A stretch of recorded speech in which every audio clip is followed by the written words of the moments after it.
Walden by Henry David Thoreau. Economy.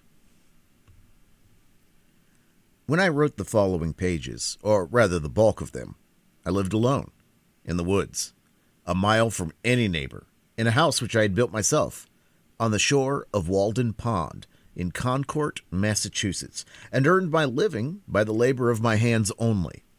I lived there for 2 years and 2 months. At present, I am a sojourner in civilized life again.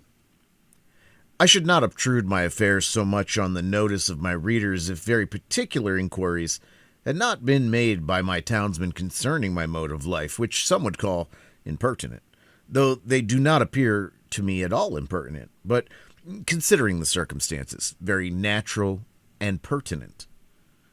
Some have asked what I got to eat, if I did not feel lonesome, if I was not afraid, and the like. Others have been curious to learn what portion of my income I devoted to charitable purposes, and some, who have large families, how many poor children I maintained. I will therefore ask those of my readers who feel no particular interest in me to pardon me if I undertake to answer some of these questions in this book. In most books, the I, or first person, is omitted. In this, it will be retained. That, in respect to egotism, is the main difference.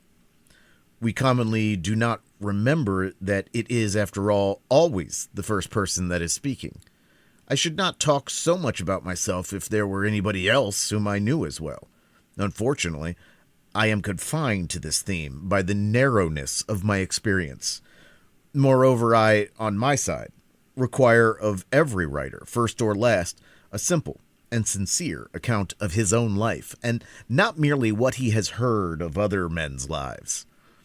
Some such account as he would send to his kindred from a distant land, for if he has lived sincerely, it must have been in a distant land to me.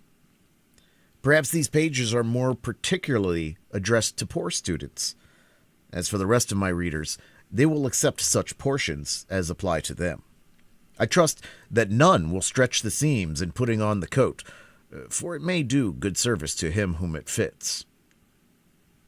I would fain say something, not so much concerning the Chinese and Sandwich Islanders as you who read these pages who are said to live in New England, something about your condition, especially your outward condition or circumstances in this world, in this town, what it is, whether it is necessary that it be as bad as it is, whether it cannot be improved as well as not. I have traveled a good deal in Concord, and everywhere, in shops and offices and fields.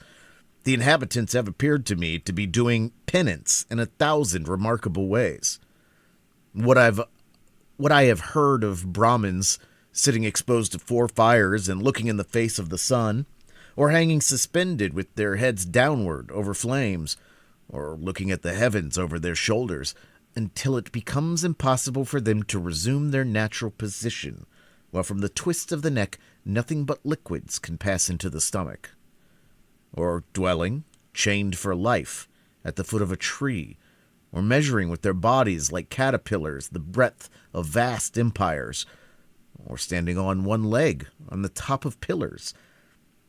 Even these forms of conscience penance are hardly more incredible and astonishing than the scenes which I daily witness.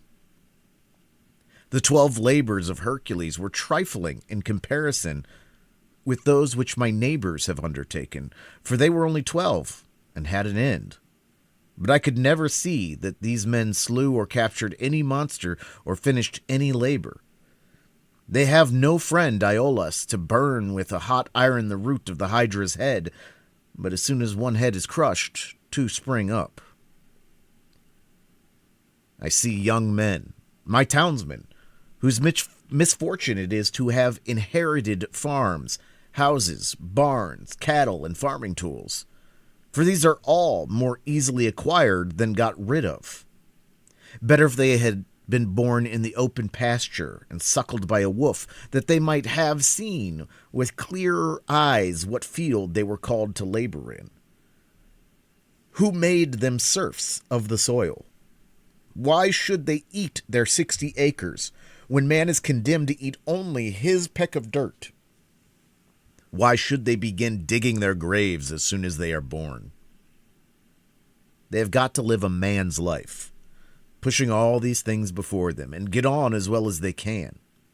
How many a poor immortal soul have I met well nigh crushed and smothered under its load, creeping down the road of life, pushing before it a barn 75 feet by 40, its Augean stables never cleansed, and 100 acres of land, tillage, mowing, pasture, and woodlot. The portionless, who struggle with no such unnecessary inherited encumbrances, find it labor enough to subdue and cultivate a few cubic feet of flesh. But men labor under a mistake. The better part of the man is soon plowed into the soil for compost. By a seeming fate, commonly called necessity, they are employed, as it says in an old book, laying up treasures which moth and rust will corrupt and thieves break through and steal. It is a fool's life, and they will find when they get to the end of it, if not before. It is said that Deucalion and Pyrrha created men by throwing stones over their heads behind them. Indigenis durum sumus, experienceque laborum et documenta damus qua simus origin nati. Or, as Raleigh rhymes into his sonorous way, from thence our kind hard-hearted is, enduring pain and care, approving that our bodies of a stony nature are. So much for a blind obedience to a blundering oracle, throwing the stones over their heads behind them and not seeing where they fell. Most men, even in this comparatively free country, through mere ignorance and mistake, are so occupied with the factitious cares and superfluously coarse labors of life that its finer fruits cannot be plucked by them.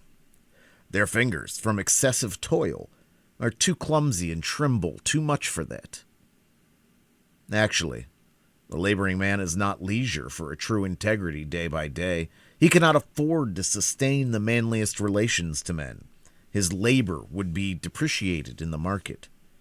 He has no time to be anything but a machine.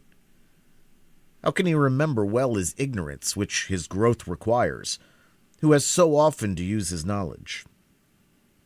We should feed and clothe him gratuitously sometimes, and recruit him with our cordials before we judge of him. The finest qualities of our nature, like the bloom on fruits, can be preserved only by the most delicate handling. Yet we do not treat ourselves nor one another thus tenderly. Some of you, we all know, are poor, find it hard to live, are sometimes, as it were, gasping for breath. I have no doubt that some of you who read this book are unable to pay for all the dinners which you have actually eaten, or for the coats and shoes which are fast wearing or are already worn out, and have come to this page to spend borrowed or stolen time, robbing your creditors of an hour. It is very evident what mean and sneaking lives many of you have, for my sight has been whetted by experience. Always on the limits, trying to get into business and trying to get out of debt, a very ancient slough, called by the Latins as alienum, another's brass, for some of their coins were made of brass. Still living and dying and buried by his other's brass, always promising to pay, tomorrow, and dying today, insolvent. Seeking to curry favor, to get custom, by how many modes, only not state prison offenses. Lying, flattering, voting, contracting yourself into a nutshell of civility, or dilating into an atmosphere of thin and vaporous generosity, that you may persuade your neighbor to let you make his shoes, or his hat, or his coat, or his carriage, or import his groceries for him, making yourself sick that you may lay up something against a sick day, something to be tucked away in an old chest, or in a stocking behind the plastering, or more safely in the brick bank, no matter where, no matter how much or how little. I sometimes wonder that we can be so frivolous, I may almost say, as to attend to the gross but somewhat foreign mode of servitude called Negro slavery. There are so many keen and subtle masters that enslave both North and South. It is hard to have a Southern overseer. It is worse to have a Northern one. But worst of all, when you are the slave driver of yourself. Talk of a divinity in man. Look at the teamster on the highway, wending to market by day or night. Does any divinity stir within him? His highest duty to fodder and water his horses. What is his destiny to him compared with the shipping interests? Does not he drive for Squire Makestir? How godlike, how immortal is he? See how he cowers and sneaks, how vaguely all the day he fears, not being immortal nor divine, but the slave and prisoner of his own opinion of himself, a fame won by his own deeds. Public opinion is a weak tyrant compared with our own private opinion. What a man thinks of himself, that it is which determines, or rather indicates, his fate. Self-emancipation, even in the West Indian provinces of the fancy and imagination, what Wilberforce is there to bring that about? Think also of the ladies of the land weaving toilet cushions against the last day, not to betray too green an interest in their fates, as if you could kill time without injuring eternity. The mass of men lead lives of quiet desperation. What is called resignation is confirmed desperation. From the desperate city you go into the desperate country, and have to console yourself with the bravery of minks and muskrats. A stereotyped but unconscious despair is concealed even under what are called the games and amusements of mankind. There is no play in them, for this comes after work. But it is a characteristic of wisdom not to do desperate things.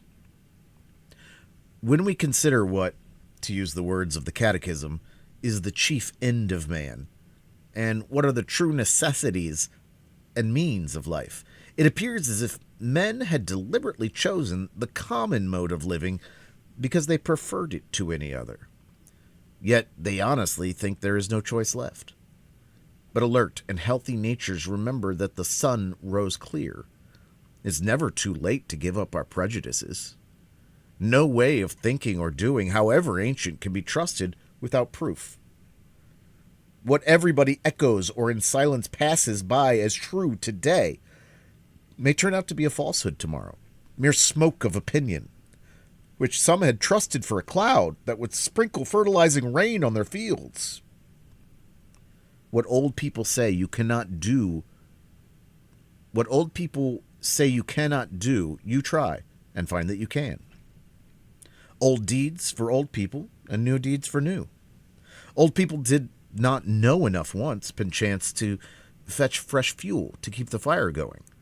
New people put a little dry wood under a pot and are whirled round the globe with the speed of birds, in a way to kill old people, as the phrase is. Age is no better, hardly so well qualified for an instructor as youth, for it has not profited so much as it has lost. One may almost doubt if the wisest man has learned anything of absolute value by living. Practically, the old have no very important advice to give the young. Their own experience has been so partial, and their lives have been such miserable failures for private reasons, as they must believe. And it may be that they have some faith left which bellies that experience, and they are only less young than they were. I have lived some 30 years on this planet, and I've yet to hear the first syllable of value or even earnest advice from my seniors. They have told me nothing, and probably cannot tell me anything to the purpose. Here is life, an experiment to a great extent untried by me, but it does not avail me that they have tried it. If I have any experience which I think valuable, I'm sure to reflect that this my mentor said nothing about. One farmer says to me, "You cannot live on vegetable food solely, for it furnishes nothing to make bones with." And so he religiously devotes a part of his day to supplying his system with the raw material of bones. Walking all the while, he talks behind his oxen, which, with vegetable-made bones, jerk him and his lumbering plow along in spite of every obstacle. Some things are really necessaries of life in some circles, the most helpless in disease, while in others are luxuries merely, and in others still are entirely unknown. The whole ground of human life seems to have been gone over by their predecessors, both the heights and the valleys, and all things to have been cared for. According to Evelyn, the wise Solomon prescribed ordinances for the very distances of trees, and the Roman praetors have decided how often you may go into your neighbor's land to gather the acorns which fall on it without trespass, and what share belongs to that neighbor. Hippocrates has even left directions how we should cut our nails, that is, even with the ends of the fingers, neither shorter nor longer. Undoubtedly, the very tedium and ennui which presume to have exhausted the variety and the joys of life are as old as Adam. But man's capacities have never been measured, nor are we to judge of what he can do by any precedent so little has been tried. Whatever have been thy failures hitherto, be not afflicted, my child, for who shall assign to thee what thou hast left undone? We might try our lives by 1,000 simple tests, as, for instance, that the same sun which ripens my beans illumines at once a system of earths like ours. If I had remembered this, it would have prevented some mistakes. This was not the light in which I hoed them. The stars are the apexes of what wonderful triangles. What distant and different beings in the various mansions of the universe are contemplating the same one at the same moment? Nature and human life are as various as our several constitutions. Who shall say what prospect life offers to another? Could a greater miracle take place than for us to look through each other's eyes for an instant? We should live in all the ages of the world in an hour, aye, in all the worlds of the ages.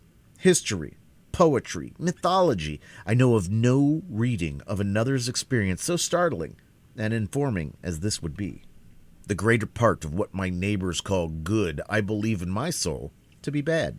And if I repent of anything, it is very likely to be my good behavior. What demon possessed me that I behaved so well? You may say the wisest thing you can, old man, you who have lived 70 years, not without honor of a kind. I hear in his irresistible voice which invites me away from all that. One generation abandons the enterprises of another like stranded vessels. I think that we may safely trust a good deal more than we do. We may waive just so much care of ourselves as we honestly bestow elsewhere. Nature is as well adapted to our weakness as to our strength. The incessant anxiety and strain of some is a well-nigh incurable form of disease. We are made to exaggerate the importance of what work we do, and yet how much is not done by us? Or what if we had been taken sick? How vigilant we are, determined not to live by faith if we can avoid it. All the day long on the alert, at night we unwillingly say our prayers and commit ourselves to uncertainties. So thoroughly and sincerely are we compelled to live, reverencing our life and denying the possibility of change. This is the only way, we say, but there are as many ways as there can be drawn radii from the center. All change is a miracle to contemplate, but it is a miracle which is taking place every instant. Confucius said, "To know that we know what we know, and that we do not know what we do not know, that is true knowledge." When one man has reduced a fact of the imagination to be a fact to his understanding, I foresee that all men at length establish their lives on that basis. Let us consider for a moment what most of the trouble and anxiety which I referred to is about. and how much it is necessary that we be troubled, or at least careful. It would be some advantage to live a primitive and frontier life, though in the midst of an outward civilization, if only to learn what are the gross necessaries of life and what methods have been taken to obtain them, or even to look over the old daybooks of the merchants to see what it was that men most commonly bought at the stores, what they stored, that is, what are the grossest groceries. For the improvements of ages have had but little influence on the essential laws of man's existence, as our skeletons probably are not to be distinguished from those of our ancestors. By the words necessary of life, I mean whatever, of all that man obtains by his own exertions, has been from the first, or from long use has become, so important to human life that few, if any, whether from savageness or poverty or philosophy, even attempt to do without it. To many creatures there is in this sense but one necessary of life, food. To the bison of the prairie it is a few inches of palatable grass with water to drink, unless he seeks the shelter of the forest or the mountain's shadow. None of the brute creation requires more than food and shelter. The necessaries of life for man in this climate may, accurately enough, be distributed under the several heads of food, shelter, clothing, and fuel. For not till we have secured these are we prepared to entertain the true problems of life with freedom and a prospect of success. Man has invented not only houses, but clothes and cooked food, and possibly from the accidental discovery of the warmth of fire and the consequent use of it, at first a luxury, arose the present necessity to sit by it. We observe cats and dogs acquiring the same second nature.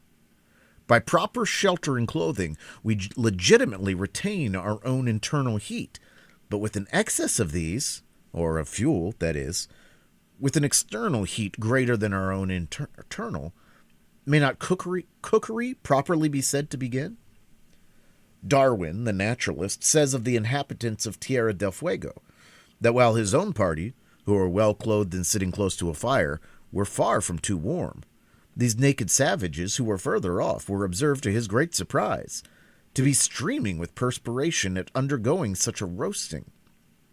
So, we are told, the New Hollander goes naked with impunity, while the European shivers in his clothes. Is it impossible to combine the hardiness of those savages with the intellectualness of the civilized man?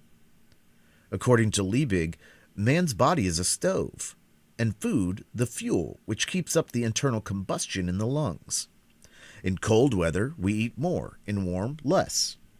The animal heat is the result of a slow combustion, and disease and death takes place when this is too rapid, or for want of fuel, or from some defect in the drought, the fire goes out.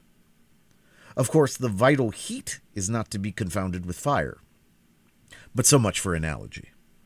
It appears, therefore, from the above list that the expression animal life is nearly synonymous with the expression animal heat. For while food may be regarded as the fuel which keeps up the fire within us, and fuel serves only to prepare that food, or to increase the warmth of our bodies by addition from without, shelter and clothing also serve only to retain the heat thus generated and absorbed. The grand necessity, then, for our bodies is to keep warm, to keep the vital heat in us. What pains we accordingly take, not only with our food and clothing and shelter, but with our beds, which are our night clothes, robbing the nests and breasts of birds to prepare this shelter within a shelter, as the mole has its bed of grass and leaves at the end of its burrow. The poor man is wont to complain that this is a cold world, and to cold, no less physical than social, we refer directly a great part of our ails. The summer, in some climates, makes possible to man a sort of Elysian life. Fuel, except to cook his food, is then unnecessary. The sun is his fire, and many of the fruits are sufficiently cooked by its rays. while food generally is more various and more easily obtained, and clothing and shelter are wholly or half unnecessary. At the present day, and in this country, as I find by my own experience, a few implements, a knife, an axe, a spade, a wheelbarrow, and for the studious, lamplight, stationery, and access to a few books rank next to necessaries and can all be obtained at a trifling cost. Yet some, not wise, go to the other side of the globe, to barbarous and unhealthy regions, and devote themselves to trade for 10 or 20 years in order that they may live, that is, keep comfortably warm, and die in New England at last. The luxuriously rich are not simply kept comfortably warm, but unnaturally hot. As I implied before, they are cooked, of course, a la mode. Most of the luxuries and many of the so-called comforts of life are not only not indispensable, but positive hindrances to the elevation of mankind. With respect to luxuries and comforts, the wisest have ever lived a more simple and meager life than the poor. The ancient philosophers, Chinese, Hindu, Persian, and Greek, were a class than which none has been poorer in outward riches, none so rich inward. We know not much about them. It is remarkable that we know so much of them as we do. The same is true of the more modern reformers and benefactors of their race. None can be an impartial or wise observer of human life but from the vantage ground of what we should call voluntary poverty. Of a life of luxury, the fruit is luxury, whether in agriculture or commerce or literature or art. There are nowadays professors of philosophy, but not philosophers. Yet it is admirable to profess because it was once admirable to live. To be a philosopher is not merely to have subtle thoughts, nor even to found a school, but so to love wisdom as to live accordingly to its dictates, a life of simplicity, independence, magnanimity, and trust. It is to solve some of the problems of life, not only theoretically, but practically.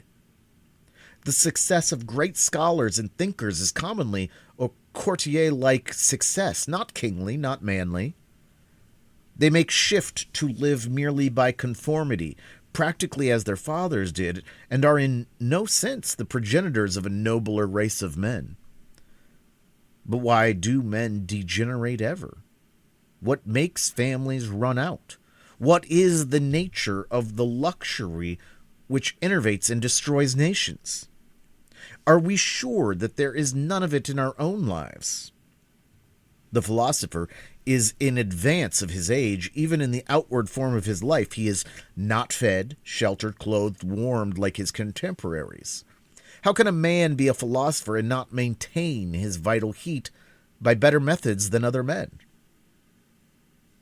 When a man is warmed by the several modes which I have described, what does he want next?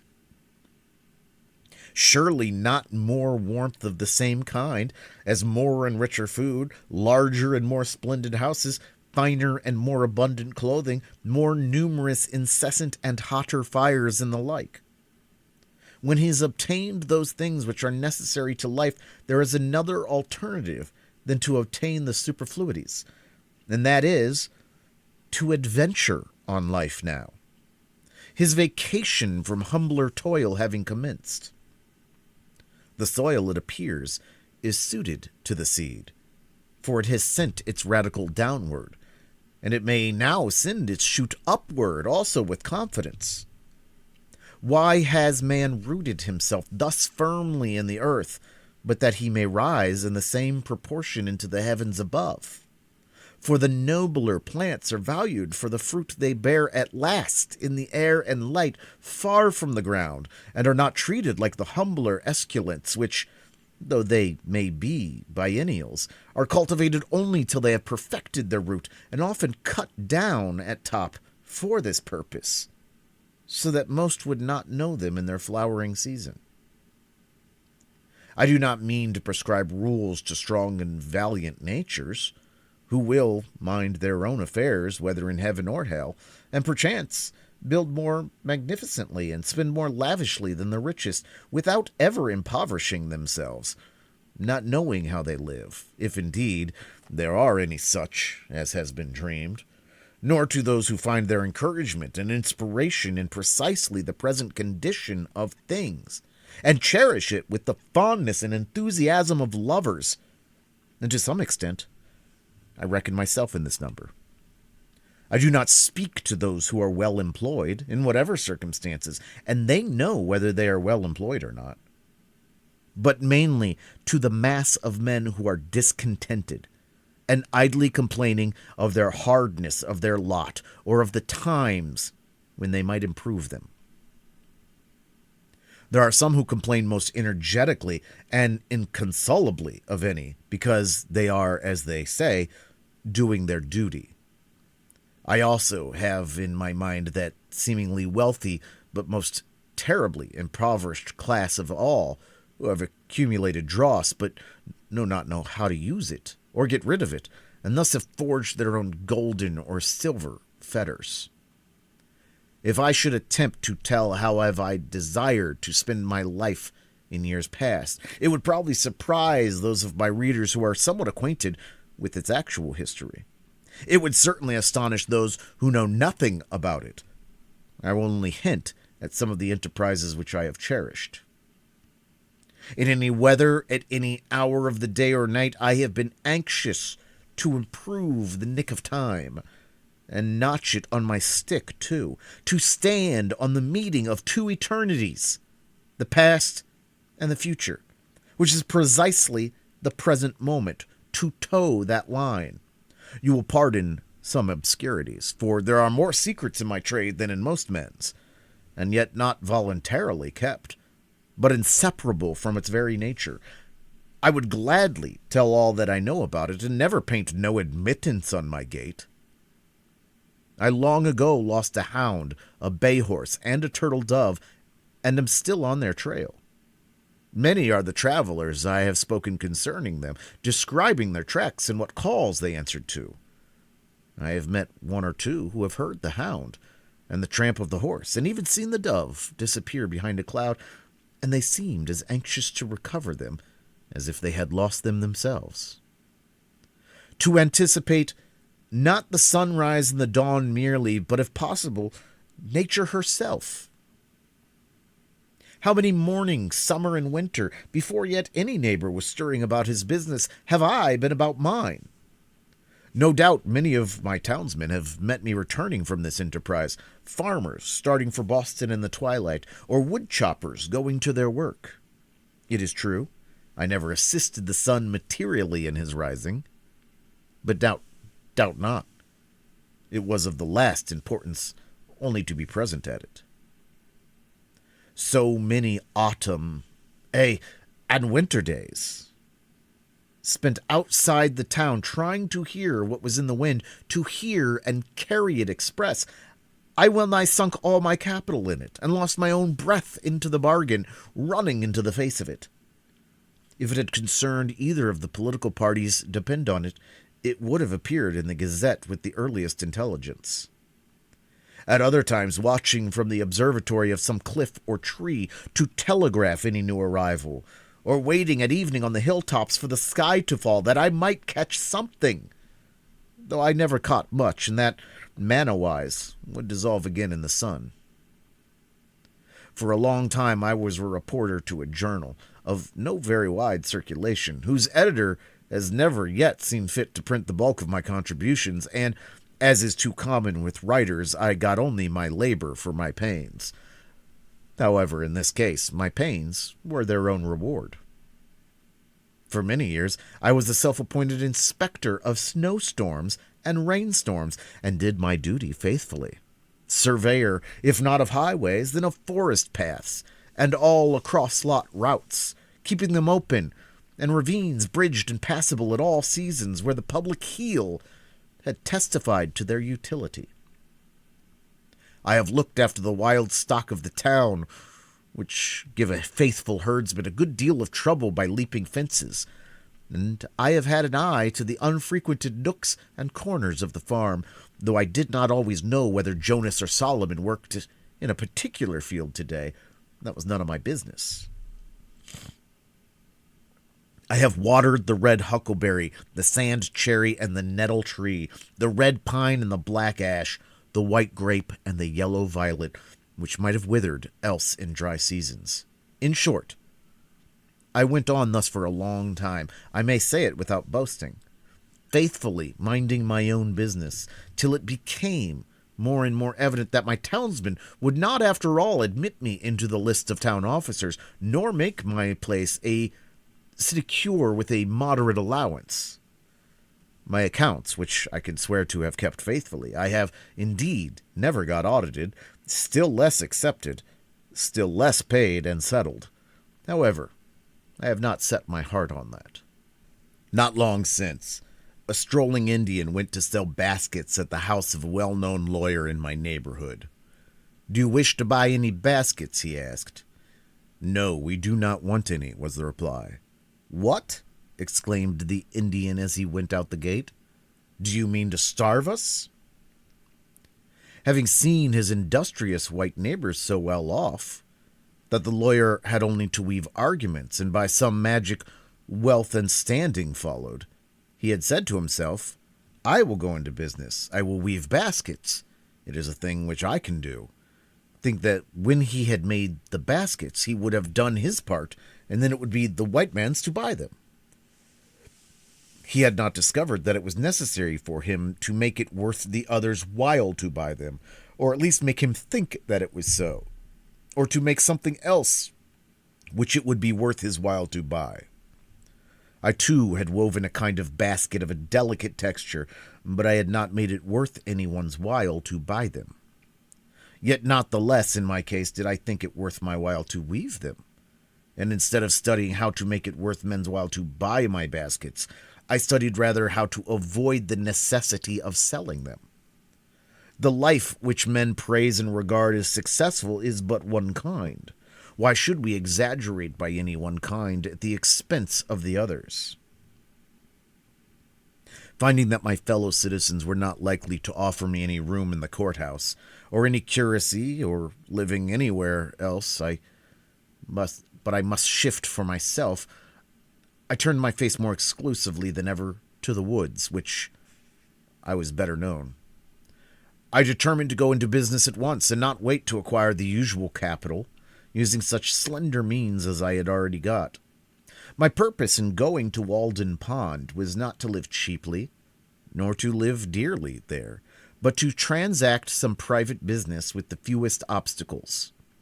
To be hindered from accomplishing which, for want of a little common sense, a little enterprise and business talent, appeared not so sad as foolish. I have always endeavored to acquire strict business habits. They are indispensable to every man. If your trade is with the Celestial Empire, then some small counting house on the coast, in some Salem harbor, will be fixture enough. You will export such articles as the country affords, purely native products, much ice and pine timber, and a little granite, always in native bottoms. These will be good ventures.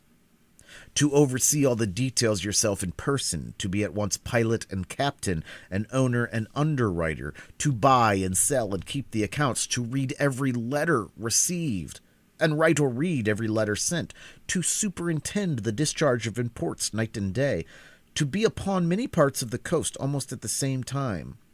Often the richest freight will be discharged upon a Jersey shore, to be your own telegraph, unweariedly sweeping the horizon, speaking all passing vessels bound coastwise, to keep up a steady dispatch of commodities for the supply of such distant and exorbitant market, to keep yourself informed of the state of the markets, prospects of war and peace everywhere, and anticipate the tendencies of trade and civilization, taking advantage of the results of all exploring expeditions, using new passages and all improvements in navigation, charts to be studied, the position of reefs and new lights and buoys to be ascertained, and ever logarithmic tables to be corrected, For by the air of some calculator the vessel often splits upon a rock that should have reached a friendly pier. There is the untold fate of La Pérouse, a universal science to be kept pace with, studying the lives of all great discoverers and navigators, great adventurers and merchants, from Hanno and the Phoenicians down to our day. In fine, a count of stock to be taken from time to time to know how you stand. It is a labor to task the faculties of a man. Such problems of profit and loss, of interest, of tear and tret, engaging all the kinds in it, as demand a universal knowledge. I have thought that Walden Pond would be a good place for business, not solely on account of the railroad and the ice trade. It offers advantages which it may not be good policy to divulge. It is a good port and a good foundation. No Neva marshes to be filled, though you must everywhere build on piles of your own driving.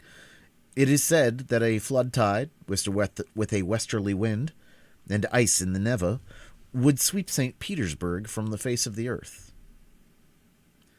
As this business was to be entered into without the usual capital, it may not be easy to conjecture where those means, that will still be indispensable to every such undertaking, were to be obtained. As for clothing, to come at once to the practical part of the question, perhaps we are led oftener by the love of novelty and a regard for the opinions of men in procuring it, than by a true utility. Let him who has work to do recollect that the object of clothing is first to retain the vital heat, and secondly, in this state of society, to cover nakedness, and he may judge how much of any necessary or important work may be accomplished without adding to his wardrobe. Kings and queens who wear a suit but once, though made by some tailor or dressmaker to their majesties, cannot know the comfort of wearing a suit that fits. They are no better than wooden horses to hang the clean clothes on. Every day our garments become more assimilated to ourselves, receiving the impress of the wearer's character, until we hesitate to lay them aside, without such delay in medical appliances and some such solemnity even as our bodies. No man ever stood the lower in my estimation for having a patch in his clothes. Yet I am sure that there is greater anxiety, commonly, to have fashionable or at least clean and unpatched clothes than to have a sound conscience. But even if the rent is not mended, perhaps the worst vice beyond is improvidence. I sometimes try my acquaintances by such tests as this. Who could wear a patch, or 2 extra seams only over the knee? Most behave as if they believed that their prospects for life would be ruined if they should do it. It would be easier for them to hobble to town with a broken leg than with a broken pantaloon. Often, if an accident happens to a gentleman's legs, they can be mended. But if a similar accident happens to the legs of his pantaloons, there is no help for it. For he considers not what is truly respectable, but what is respected. We know but few men, a great many coats and breeches.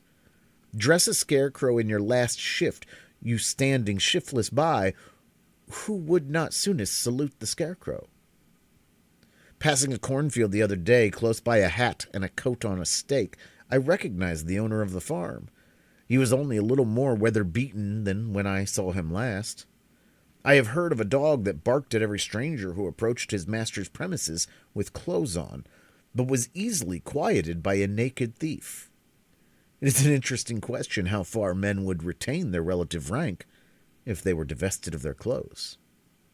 Could you, in such a case, tell surely of any company of civilized men which belonged to the most respected class? When Madame Pfeiffer, in her adventurous travels around the world from east to west, had got so near home as Asiatic Russia, she says that she felt the necessity of wearing other than a traveling dress when she went to meet the authorities, for she was now in a civilized country where people are judged of by their clothes.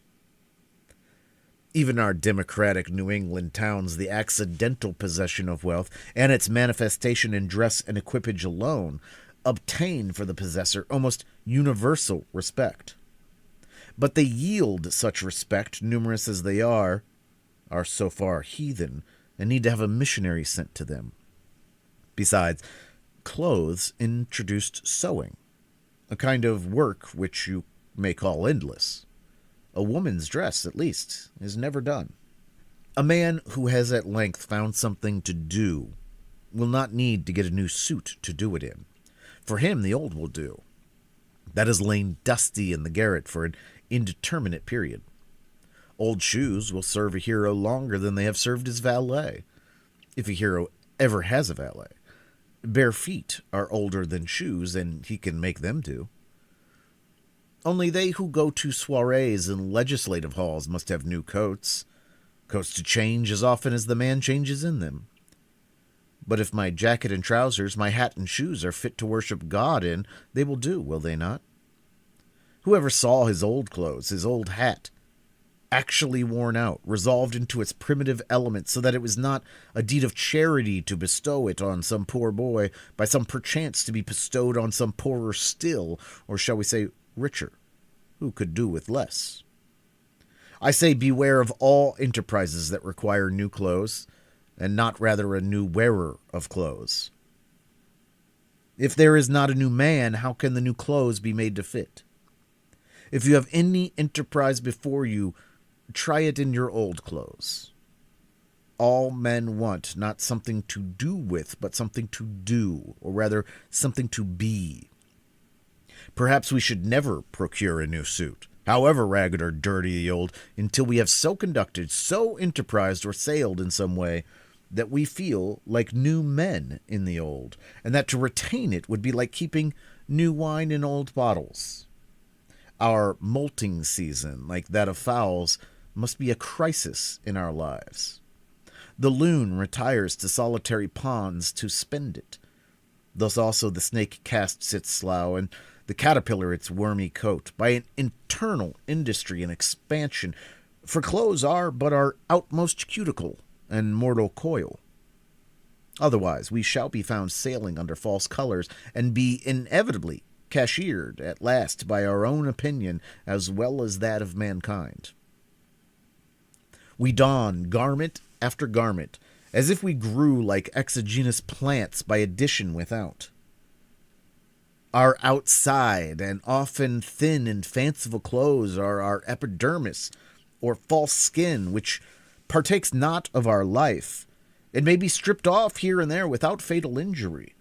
Our thicker garments, constantly worn, are our cellular integument or cortex, but our shirts are our liber or true bark, which cannot be removed without girdling and so destroying the man. I believe that all races at some seasons wear something equivalent to the shirt.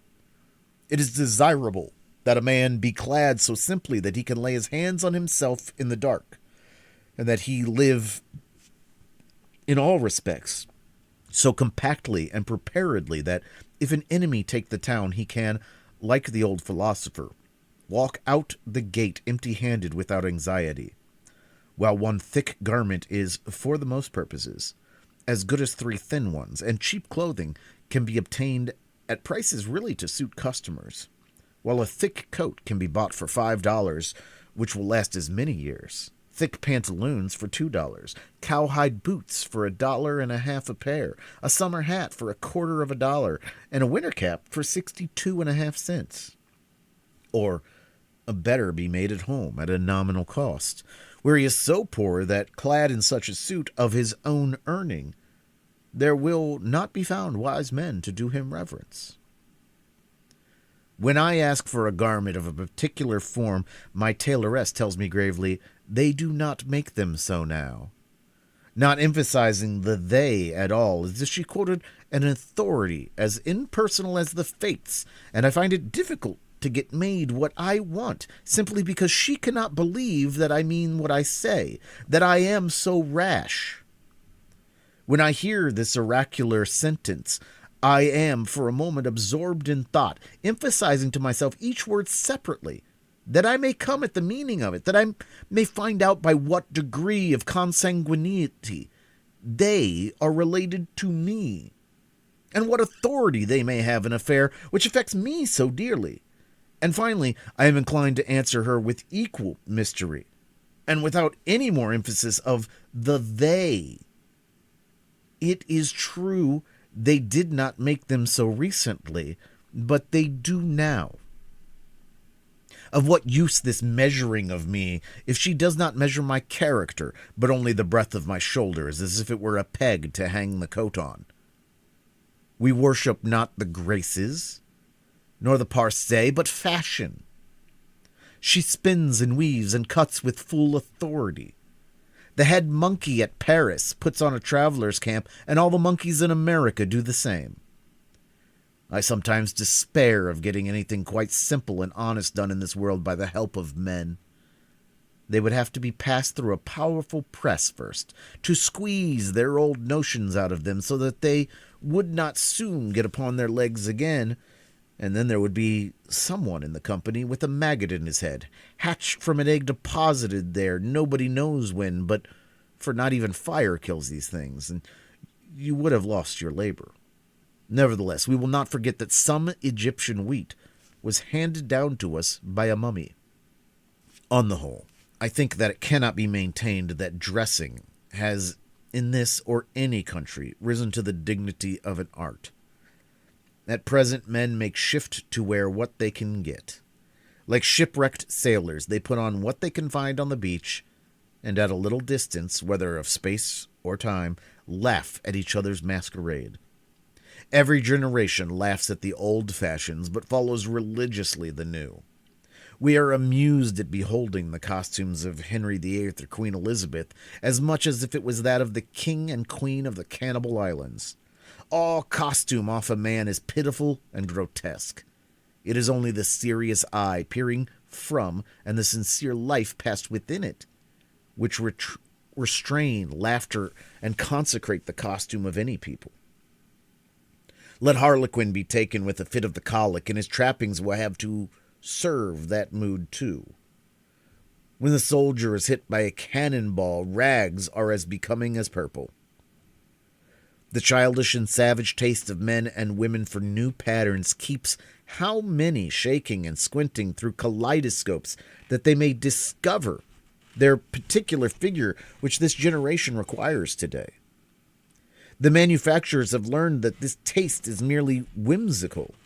Of two patterns which differ only by a few threads more or less of a particular color, the one will be sold readily, the other lie on the shelf, though it frequently happens that after a lapse of a season, the latter becomes the most fashionable. Comparatively, tattooing is not the hideous custom which it is called. It is not barbarous merely because the printing is skin-deep and unalterable. I cannot believe that our factory system is the best mode by which men may get clothing. The condition of the operatives is becoming every day more like that of the English, and it cannot be wondered at since, as far as I've heard or observed, the principal object is not that mankind may be well and honestly clad, but unquestionably that corporations may be enriched. In the long run, men hit only what they aim at. Therefore, though they should fail immediately, they had better aim at something high. As for shelter, I will not deny that this is now a necessary of life, though there are instances of men having done without it for long periods in colder countries than this. Samuel Lang says that the Laplander in his skin dress and in a skin bag which he puts over his head and shoulders will sleep night after night on the snow, in a degree of cold which would extinguish the life of one exposed to it in any woolen clothing. He had seen them asleep thus, yet he adds, they are not hardier than other people. But probably man did not live long on the earth without discovering the convenience which there is in a house, the domestic comforts, which phrase may have originally signified the satisfactions of the house more than of the family. though these must be extremely partial and occasional in those climates where the house is associated in our thoughts with winter or the rainy season chiefly, and 2/3 of the year, except for a parasol, is unnecessary. In our climate, in the summer, it was formerly almost solely a covering at night. In the Indian gazettes, a wigwam was the symbol of a day's march, and a row of them, cut or painted on the bark of a tree, signified that so many times they had camped. Man was not made so large-limbed and robust that he must seek out to narrow his world and wall in a space such as fitted him. He was at first bare and out of doors, but though this was pleasant enough in serene and warm weather by daylight, the rainy season and the winter, to say nothing of the torrid sun, would perhaps have nipped his race in the bud if he had not made haste to clothe himself with the shelter of a house. Adam and Eve, according to the fable, wore the bower before other clothes. Man wanted a home, a place of warmth or comfort, first of physical warmth, then the warmth of the affections. We may imagine a time when, in the infancy of the human race, some enterprising mortal crept into the hollow in a rock for shelter. Every child begins the world again to some extent, and loves to stay outdoors, even in wet and cold. It plays house as well as horse, having an instinct for it. Who does not remember the interest with which, when young, he looked at shelving rocks or any approach to a cave? It was the natural yearning of that portion of our most primitive ancestor which still survived in us. From the cave we have advanced to roofs of palm leaves, of bark and boughs, of linen woven and stretched, of grass and straw, of boards and shingles, of stones and tiles. At last we know not what it is to live in the open air, and our lives are domestic in more senses than we think. From the hearth to the field is a great distance. It would be well, perhaps, if we were to spend more of our days and nights without any obstruction between us and the celestial bodies. If the poet did not speak so much from under a roof, or the saint dwell there so long. Birds do not sing in caves, nor do doves cherish their innocence in dovecots.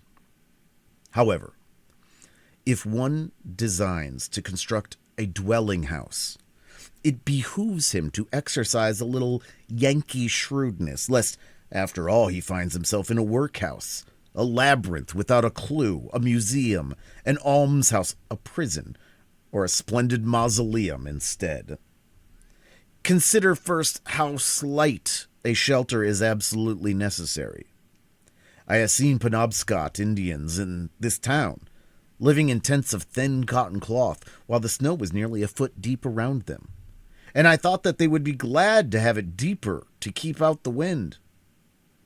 Formerly, when how to get my living honestly, with freedom left for my proper pursuits, was a question which vexed me even more than it does now, for, unfortunately, I had become somewhat callous. I used to see a large box by the railroad, 6 feet long by 3 feet wide, in which the laborers locked up their tools at night, and it suggested to me that every man who was hard pushed might get such a one for $1, and having bored a few auger holes in it, to admit the air at least, get into it when it rained and at night, and hook down the lid, and so have freedom in his love, and in his soul be free. This did not appear the worst, nor by any means a despicable alternative. You could sit up as late as you pleased, and whenever you got up, go abroad without any landlord or houselord dogging you for rent.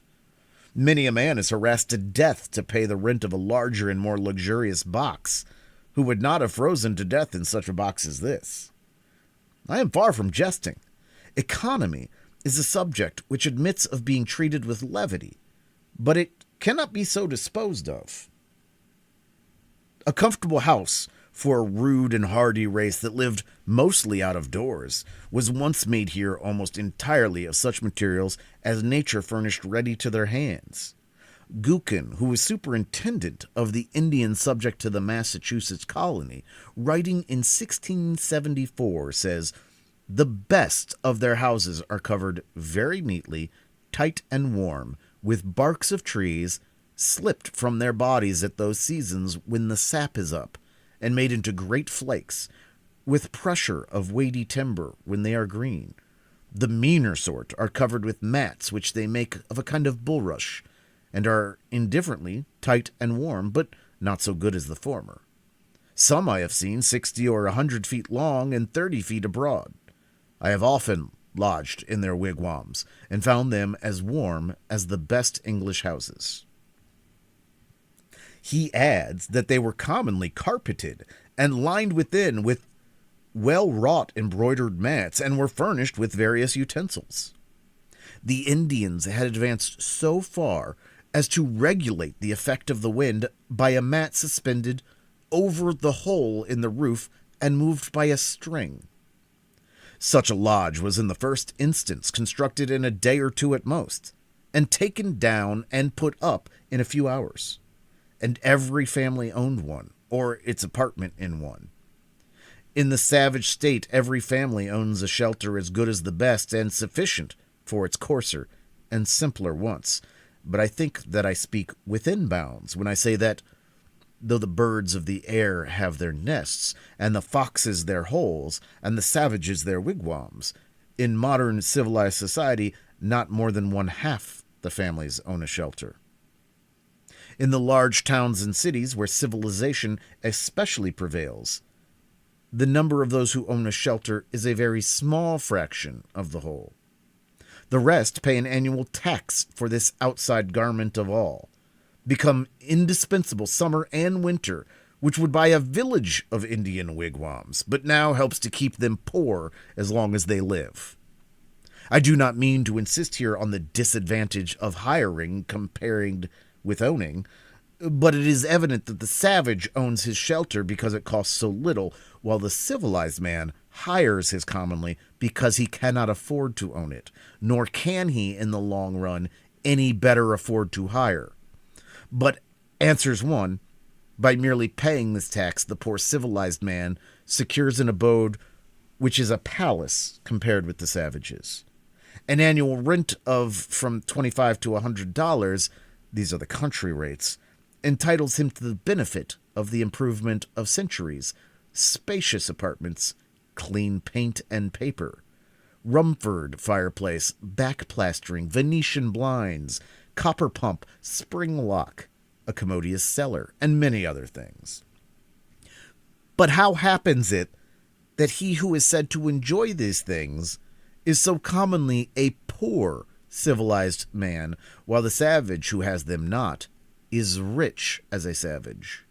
If it is asserted that civilization is a real advance in the condition of man, and I think that it is, though only the wise improve their advantages, it must be shown that it has better produced better dwellings without making them more costly. And the cost of the thing is the amount of what I will call life, which is required to be exchanged for it, immediately or in the long run. An average house in this neighborhood costs perhaps $800, and to lay up this sum will take from 10 to 15 years of the laborer's life, even if he is not encumbered with a family. Estimating the pecuniary value of every man's labor at $1 a day, for if some receive more, others receive less, so that he must have spent more than half his life commonly before his wigwam will be earned. If we suppose him to pay a rent instead, this is but a doubtful choice of evils. Would the savage have been wise to exchange his wigwam for a palace on these terms?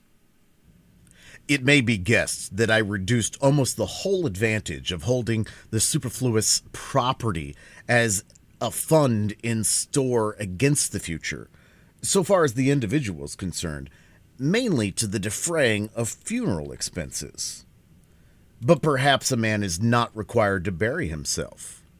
Nevertheless, this points to an important distinction between the civilized man and the savage, and no doubt they have designs on us for our benefit, and making the life of a civilized people an institution in which the life of the individual is to a great extent absorbed in order to preserve and perfect that of the race. But I wish to show at what a sacrifice this advantage is at present obtained, and to suggest that we may possibly so live as to secure all the advantage without suffering any of the disadvantage. What mean ye by saying that the poor ye have always with you, or that the fathers have eaten sour grapes and the children's teeth are set on edge? As I live, saith the Lord God, yet shall not have occasion any more to use this proverb in Israel. Behold, all souls are mine, as the soul of the Father, so also the soul of the Son is mine. The soul that sinneth, it shall die. When I consider my neighbors, the farmers of Concord, who are at least as well off as the other classes, I find that, for the most part, they have been toiling 20, 30, or 40 years, that they may become the real owners of their farms, which commonly they have inherited with encumbrances, or else bought with hired money, and we may regard 1/3 of that toil as the cost of their houses. But commonly they have not paid for them yet. It is true the encumbrances sometimes outweigh the value of the farm, so that the farm itself becomes one great encumbrance, and still a man is found to inherit it, being well acquainted with it, as he says. On applying to the assessors, I am surprised to learn that they cannot at once name a dozen in the town who own their farms free and clear. If you would know the history of these homesteads, inquire at the bank where they are mortgaged. The man who has actually paid for his farm with labor on it is so rare that every neighbor can point to him. I doubt if there are 3 such men in Concord. What has been said of the merchants, that a very large majority, even 97 in 100, are sure to fail, is equally true of the farmers.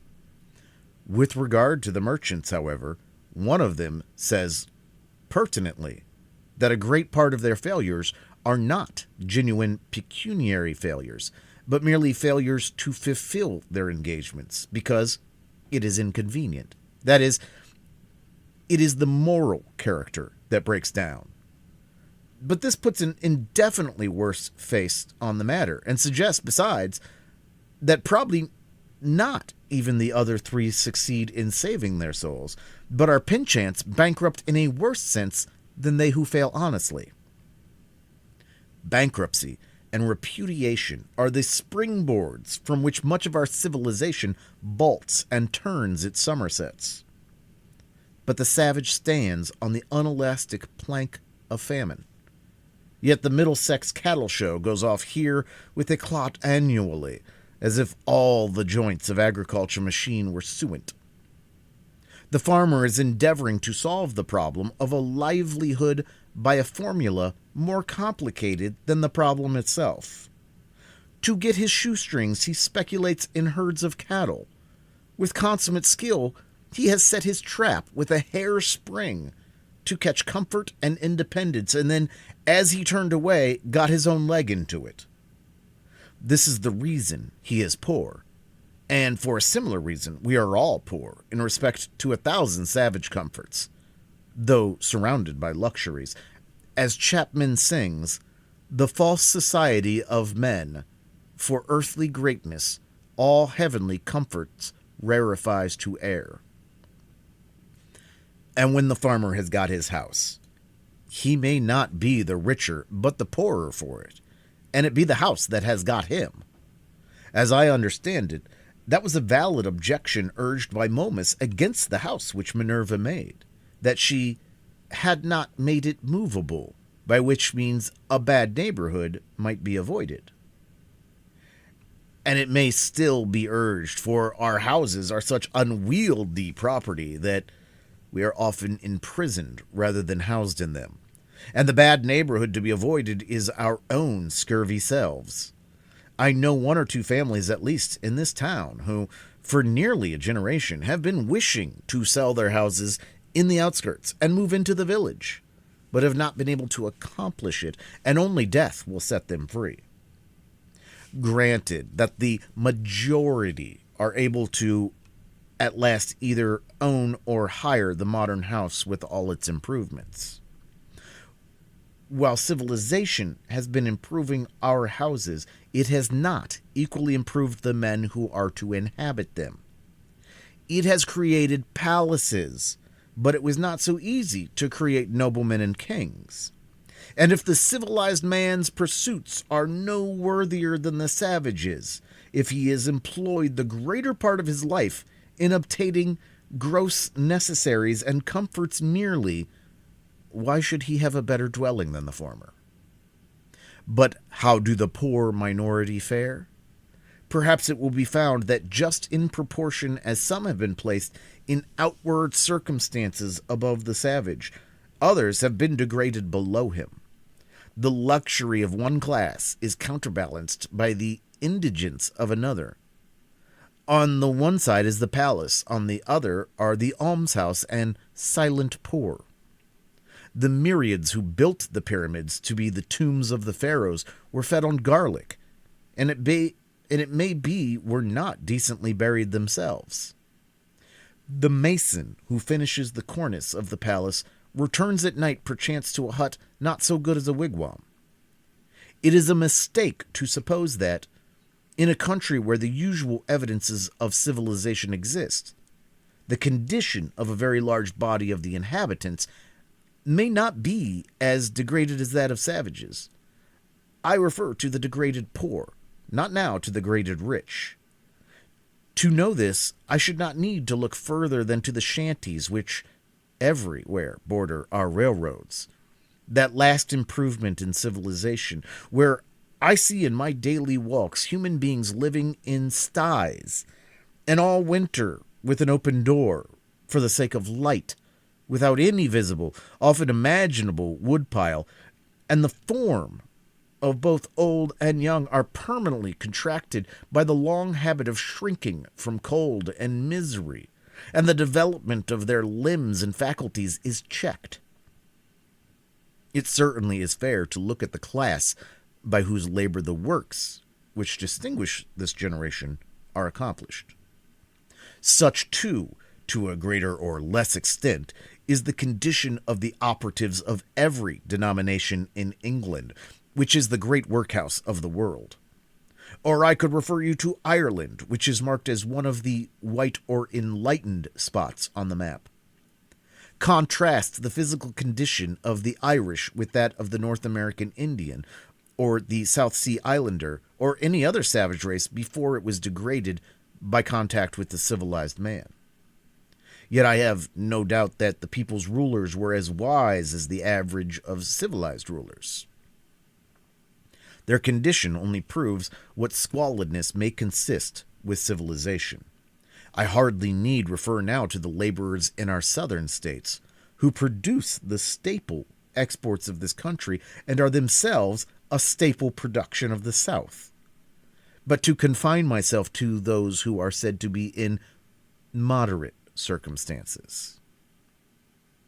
Most men appear never to have considered what a house is, and are actually, though needlessly, poor all their lives because they think that they must have such a one as their neighbors have, as if one were to wear any sort of coat which the tailor might cut out for him, or gradually leaving off palm leaf hat or cap of woodchuck skin, complain of hard times because he could not afford to buy him a crown.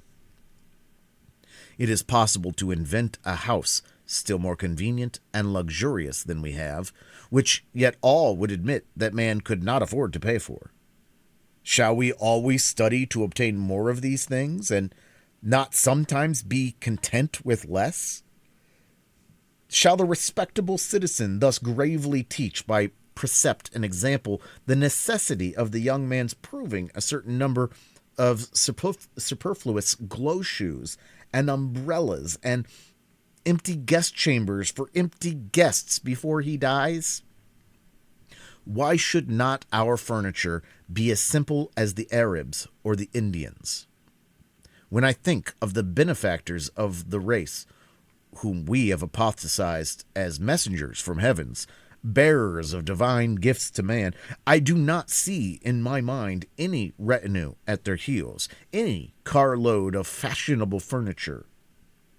Or what if I were to allow, would it not be a singular allowance, that our furniture should be more complex than an Arab's in proportion as we are morally and intellectually his superiors? At present our houses are cluttered and defiled with it, and a good housewife would sweep out the greater part into the dust hole and not leave her morning work undone. Morning work. By the blushes of Aurora and the music of Memnon, what should be man's morning work in this world? I had 3 pieces of limestone on my desk, but I was terrified to find that they required to be dusted daily, when the furniture of my mind was all undusted still, and I threw them out the window in disgust. How, then, could I have furnished a house? I would rather sit in the open air, for no dust gathers on the grass, unless where man has broken ground. It is the luxurious and dissipated who sets the fashions which the herd so diligently follow. The traveler who stops at the best houses, so-called, soon discovers this, for the publicans presume him to be a Sardanapalus, and if he resigned himself to their tender mercies, he would soon be completely emasculated. I think that in the railroad car we are inclined to spend more on luxury than on safety and convenience, and it threatens, without attaining these, to become no better than a modern drawing-room, with its divans and ottomans and sunshades and 100 other oriental things which we are taking west with us, invented for the ladies of the harem and the effeminate natives of the celestial empire, which Jonathan would be ashamed to know the names of. I would rather sit on a pumpkin and have it all to myself than be crowned on a velvet cushion, than to be crowded on a velvet cushion.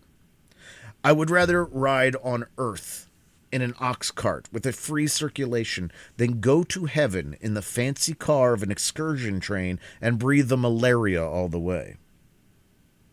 The very simplicity and nakedness of man's life in the primitive ages imply this advantage, at least, that they left him still but a sojourner in nature.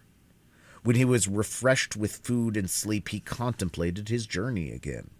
He dwelt, as it were, in a tent in this world, and was either threading the valleys or crossing the plains or climbing the mountain tops. But lo, men have become the tools of their tools.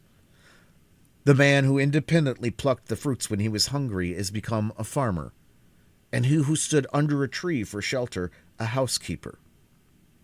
We may no longer camp as for a night, but have settled down on earth and forgotten heaven. We have adopted Christianity merely as an improved method of agriculture. We have built for this world a family mansion, and for the next, a family tomb. The best works of art are the expression of man's struggle to free himself from this condition, but the effect of our art is merely to make this low state comfortable and that higher state to be forgotten. There is actually no place in this village for a work of fine art, if any has come down to us, to stand, for our lives, our houses and streets furnish no proper pedestal for it.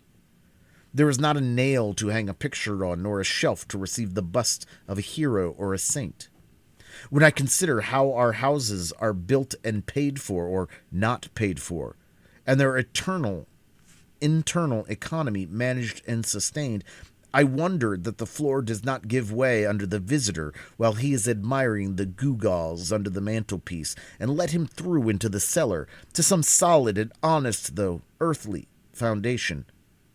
I cannot but perceive that this so-called rich and refined life is a thing jumped at, and I do not get on in the enjoyment of the fine arts which adorn it, my attention being wholly occupied with the jump. For I remember that the greatest genuine leap, due to human muscles alone, on record, is that of certain wandering Arabs who are said to have cleared 25 feet on level ground. Without factitious support, man is sure to come to earth again beyond that distance. The first question which I am tempted to put to the proprietor of such great impropriety is, who bolsters you? Are you one of the 97 who fail, or of the 3 who succeed? Answer me these questions, and then perhaps I may look at your baubles and find them ornamental. The cart before the horse is neither beautiful nor useful. Before we can adorn our houses with beautiful objects, the walls must be stripped, and our lives must be stripped, and beautiful housekeeping and beautiful living be laid for a foundation. Now, a taste for the beautiful is most cultivated out of doors, where there is no house and no housekeeper. Old Johnson, in his Wonder-working Providence, speaking of the first settlers of this town with whom he was contemporary, tells us that they burrow themselves in the earth for their first shelter under some hillside, and casting the soil aloft upon timber, they make a smoky fire against the earth at the highest side. They did not provide them houses, says he, till the earth by the Lord's blessing brought forth bread to feed them. And the first year's crop was so light that they were forced to cut their bread very thin for a long season.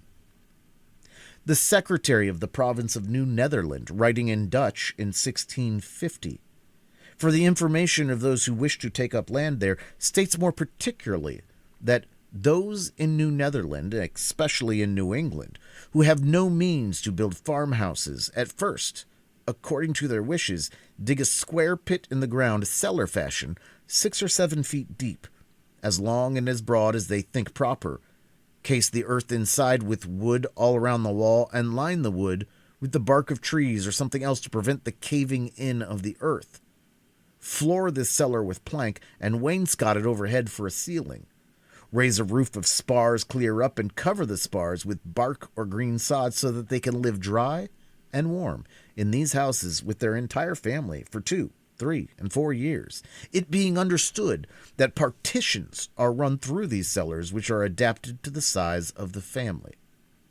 The wealthy and principal men in New England, in the beginning of the colonies, commenced their first dwelling houses in this fashion for 2 reasons. Firstly, in order not to waste time in building and not to want food the next season. Secondly, in order not to discourage poor laboring people whom they brought over in numbers from fatherland. In the course of 3 or 4 years, when the country became adapted to agriculture, they built themselves handsome houses, spending on them several thousands. In this course, which our ancestors took, there was a show of prudence at least, as if their principle were to satisfy the more pressing wants first. But are the more pressing wants satisfied now? When I think of acquiring for myself one of our luxurious dwellings, I am deterred, for, so to speak, the country is not yet adapted to human culture, and we are still forced to cut our spiritual bread far thinner than our forefathers did their wheaten. Not that all architectural ornament is to be neglected even in the rudest periods, but let our houses first be lined with beauty where they come in contact with our lives, like the tenement of the shellfish, and not overlaid with it. But alas, I have been inside 1 or 2 of them, and know what they are lined with. Though we are not so degenerate but that we might possibly live in a cave or a wigwam or wear skins today, it certainly is better to accept the advantages, though so dearly bought, with the invention and industry of mankind offer. In such a neighborhood as this, boards and shingles, lime and bricks are cheaper and more easily obtained than suitable caves, or whole logs, or bark in sufficient quantities, or even well-tempered clay or flat stones. I speak understandingly on this subject, for I have made myself acquainted with it both theoretically and practically. With little more wit, we might use these materials so as to become richer than the richest now are, and make our civilization a blessing. The civilized man is a more experienced and wiser savage, but to make haste to my own experiment. Near the end of March 1845, I borrowed an axe and went down to the woods by Walden Pond, near to where I intended to build my house, and began to cut down some tall, arrowy white pines still in their youth for timber. It is difficult to begin without borrowing, but perhaps it is the most generous course thus to permit your fellow man to have an interest in your enterprise. The owner of the axe, as he released his hold on it, said that it was the apple of his eye, but I returned it sharper than I received it. It was a pleasant hillside where I worked, covered with pine woods, through which I looked out on the pond, and a small open field in the woods where pines and hickories were springing up. The ice in the pond was not yet dissolved, though there were some open spaces, and it was all dark, colored, and saturated with water. There were some slight flurries of snow during the days that I worked there, but for the most part, when I came out onto the railroad on my way home, its yellow sand heaps stretched away, gleaming in the hazy atmosphere, and the rails shone in the spring sun. And I heard the lark and pewee and other birds already come to commence another year with us. They were pleasant spring days in which the winter of man's discontent was thawing as well as the earth, and the life that had lain torpid began to stretch itself. One day, when my axe had come off and I had cut a green hickory for a wedge, driving it with a stone, and had placed the hole to soak in a pond hole in order to swell the wood, I saw a striped snake run into the water, and he lay on the bottom, apparently without inconvenience, as long as I stayed there, or more than a quarter of an hour, perhaps because he had not yet fairly come out of the torpid state. It appeared to me that for a like reason men remain in their present low and primitive condition, but if they should feel the influence of the spring of springs arousing them, they would of necessity rise to a higher and more ethereal life. I had previously seen the snakes in frosty mornings in my path, with portions of their bodies still numb and inflexible, waiting for the sun to thaw them. On the 1st of April it rained and melted the ice, and in the early part of the day, which was very foggy, I heard a stray goose groping about over the pond and cackling as if lost, or like the spirit of the fog. So I went on for some days cutting and hewing timber, and also studs and rafters, all with my narrow axe, not having many communicable or scholar-like thoughts, singing to myself, "Men say they know many things, but lo, they have taken wings. The art and sciences and 1,000 appliances, the wind that blows is all that anybody knows." I hewed the main timber 6 inches square, most of the studs on 2 sides only, and the rafters and floor timbers on 1 side, leaving the rest of the bark on, so that they were just as straight and much stronger than sawed ones. Each stick was carefully mortised or tenoned by its stump, for I had borrowed other tools by this time. My days in the woods were not very long ones, yet I usually carried my dinner of bread and butter, and read the newspaper in which it was wrapped at noon, sitting amid the green pine boughs which I had cut off, and to my bread was imparted some of their fragrance, for my hands were covered with a thick coat of pitch. Before I had done, I was more than fried than the foe of the pine tree, though I had cut down some of them, having become better acquainted with it. Sometimes a rambler in the wood was attracted by the sound of my axe, and we chatted pleasantly over the chips which I had made. By the middle of April, for I had made no haste in my work, but rather made the most of it, my house was framed and ready for the raising. I had already bought the shanty of James Collins, an Irishman who worked on the Fitch Railroad, for boards. James Collins' shanty was considered an uncommonly fine one. When I called to see it, he was not at home. I walked about the outside, at first unobserved from within. The window was so deep and high. It was of small dimensions, with a peaked cottage roof and not much else to be seen, the dirt being raised 5 feet all around it as if it were a compost heap. The roof was the soundest part, though a good deal warped and made brittle by the sun. Door sill there was none, but a perennial passage for the hens under the doorboard. Mrs. C came to the door and asked me to view it from the inside. The hens were driven in by my approach. It was dark, and had a dirt floor for the most part, dank, clammy, and anguish. Only here a board and there a board which would not bear removal. She lighted a lamp to show me the inside of the roof and the walls, and also that the board floor extended under the bed, warned me not to step inside the cellar, a sort of dust hole 2 feet deep. In her own words, they were good boards overhead, good boards all around, and a good window. Of 2 whole squares originally, only the cat had passed out their way lately.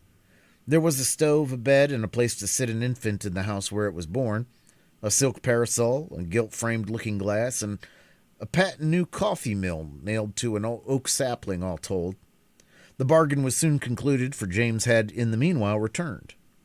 I had to pay $4.25 tonight, he to vacate at 5 tomorrow morning, selling to nobody else meanwhile. I to take possession at 6.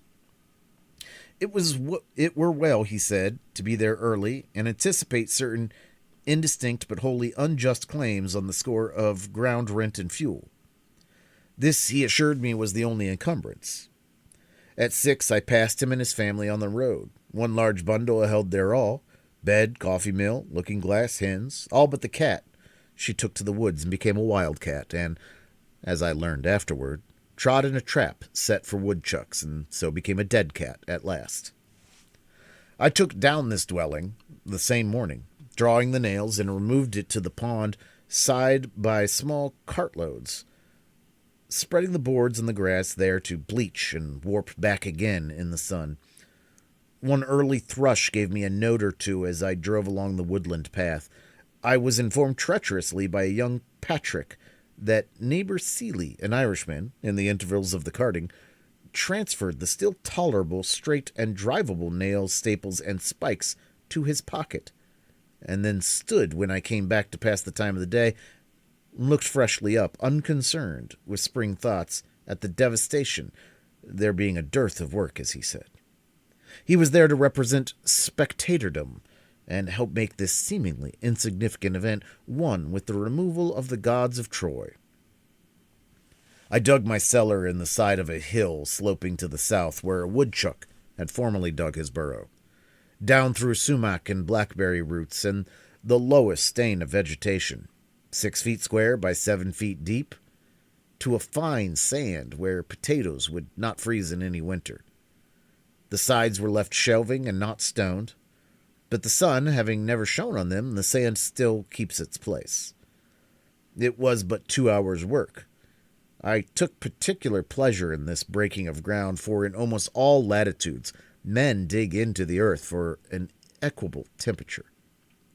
Under the most splendid house in the city is still to be found a cellar where they store their roots as of old, and long after the superstructure has disappeared, posterity remark its dent in the earth.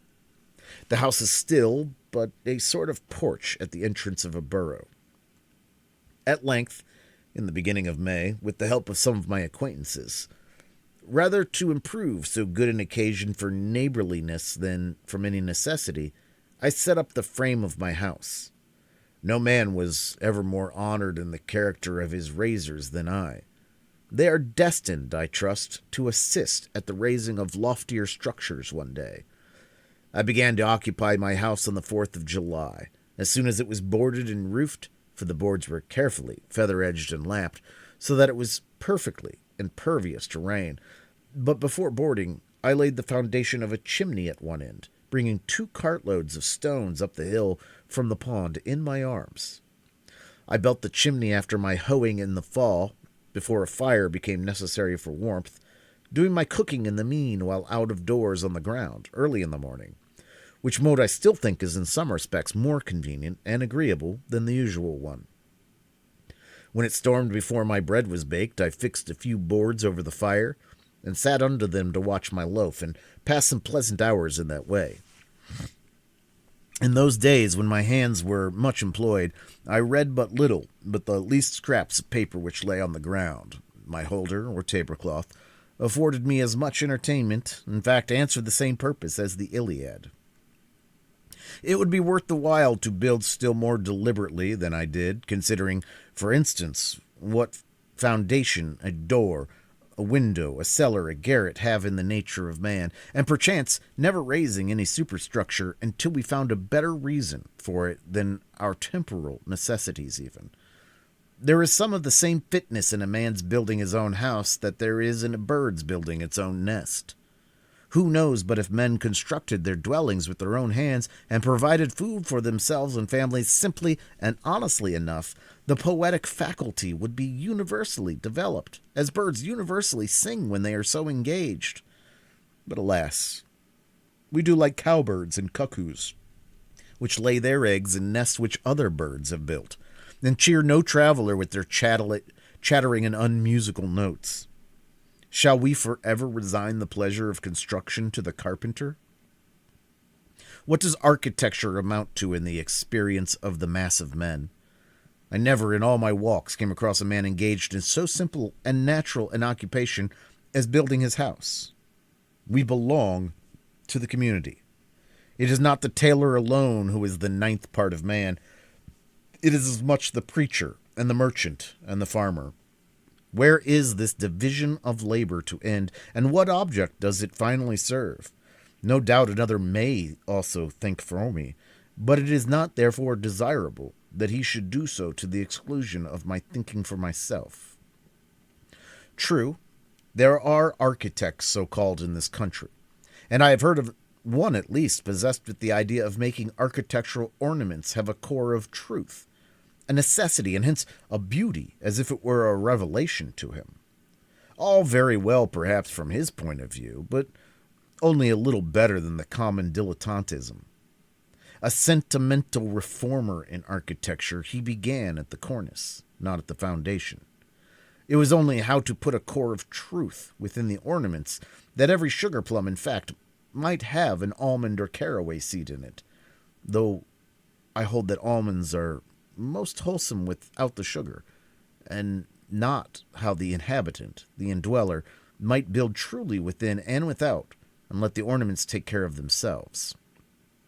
What reasonable man ever supposed that ornaments were something outward and in the skin merely, that the tortoise got his spotted shell, or the shellfish its mother-of-pearl tents, by such a contract as the inhabitants of Broadway their Trinity Church?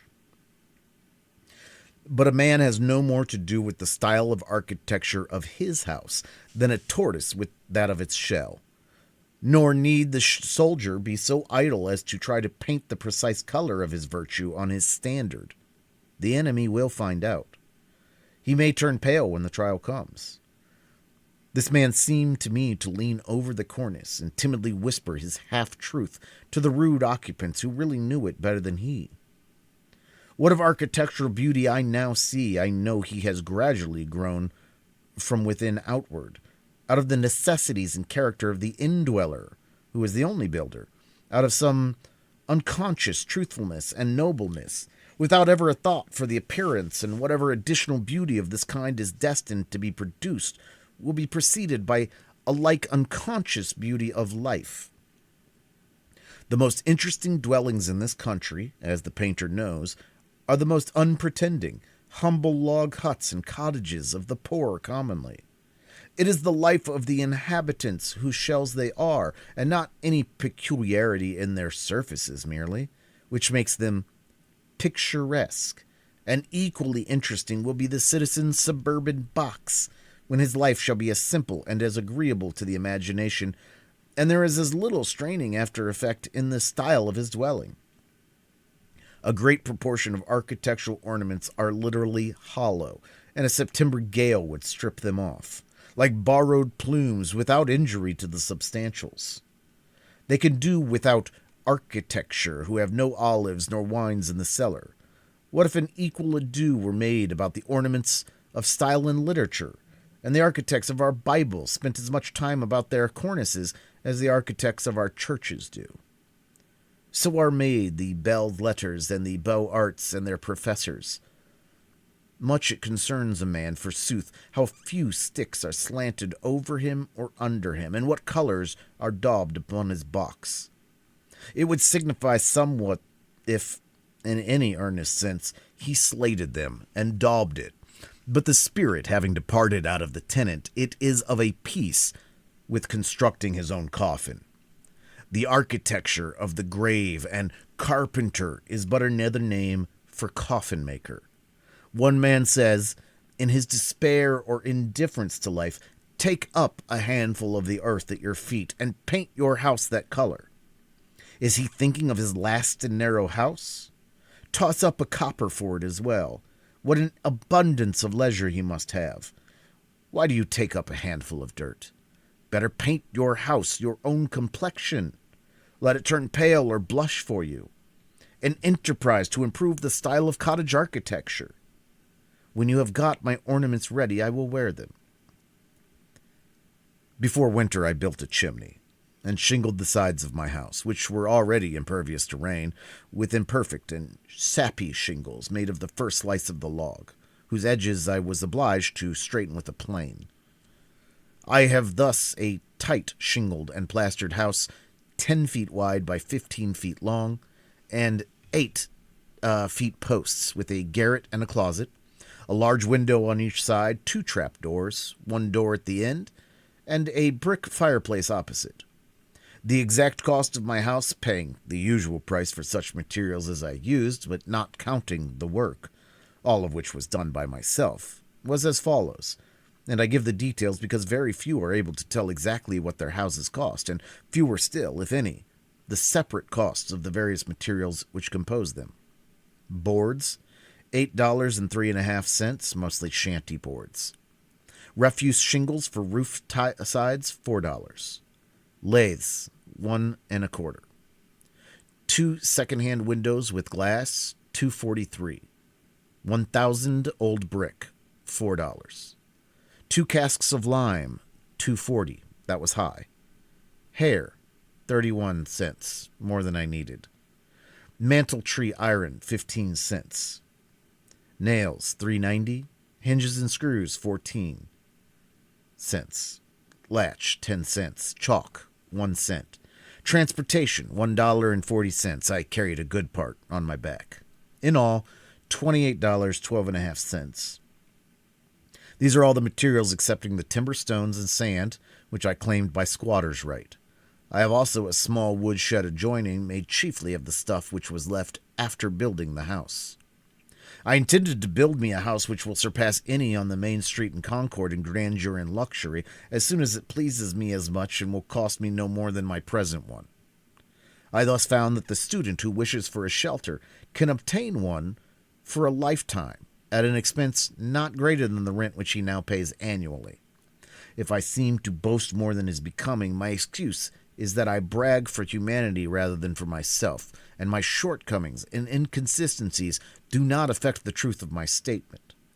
Notwithstanding much cant and hypocrisy, chaff which I find it difficult to separate from my wheat, but for which I am as sorry as any man, I will breathe freely and stretch myself in this respect. It is such a relief to both the moral and physical system.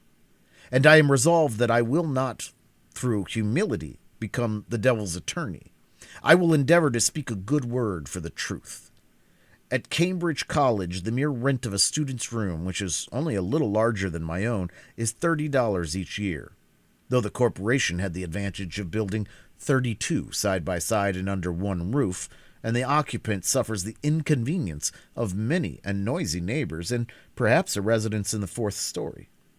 I cannot but think that if we had more true wisdom in these respects, not only less education would be needed, because, forsooth, more would already have been acquired, but the pecuniary expense of getting an education would in great measure vanish. Those conveniences which the student requires at Cambridge or elsewhere cost him or somebody else 10 times as great a sacrifice of life as they would with proper management on both sides. Those things for which the most money is demanded are never the things which the student most wants. Tuition, for instance, is an important item in the term bill, while for the far more valuable education which he gets by associating with the most cultivated of contemporaries, no charge is made. The mode of founding a college is commonly to get up a subscription of dollars and cents, and then following blindly the principles of a division of labor to its extreme, a principle which should never be followed but with circumspection, to call in a contractor who makes this subject of speculation, and he employs Irishmen or other operatives actually to lay the foundations, while the students that are said to be fitting themselves for it. And for these oversights successive generations have to pay. I think that it would be better than this for the students, or those who desire to be benefited by it, even to lay the foundations themselves. The student who secures his coveted leisure and retirement by systematically shirking any labor necessary to man obtains but an ignoble and unprofitable leisure, defrauding himself of the experience which alone can make leisure fruitful. But, says one, you do not mean that the students should go to work with their hands instead of their heads. I do not mean that exactly, but I mean something which might think a good deal like that. I mean that they should not play life or study it merely, while the community supports them at this expensive game, but earnestly live it from beginning to end. How could youths better learn to live than by at once succeeding the experiment of living? Methinks this would exercise their minds as much as mathematics. If I wished a boy to know something about the arts and sciences, for instance, I would not pursue the common course, which is merely to send him into the neighborhood of some professor, where anything is professed and practiced but the art of life, to survey the world through a telescope or a microscope, and never with his natural eye, to study chemistry and not learn how his bread is made, or mechanics and not learn how it is earned, to discover new satellites to Neptune and not detect the motes in his eyes, or to what vagabond he is a satellite himself, or to be devoured by the monsters that would swarm all around him while contemplating the monsters in a drop of vinegar. Which would have advanced the most at the end of the month? The boy who made his own jackknife from the ore which he had dug and smelted, reading as much as he would be necessary for this, or the boy who had attended the lectures on metallurgy at the Institute in the meanwhile, and received a Rogers penknife from his father? Which would be most likely to cut his fingers? To my astonishment, I was informed on leaving college that I had studied navigation. Why, if I had taken one turn down the harbor, I should have known more about it. Even the poor student studies and is taught only political economy, while the economy of living, which is synonymous with philosophy, is not even sincerely professed in our colleges. The consequence is that while he is reading Adam Smith, Ricardo, and Say, he runs his father in debt irretrievably.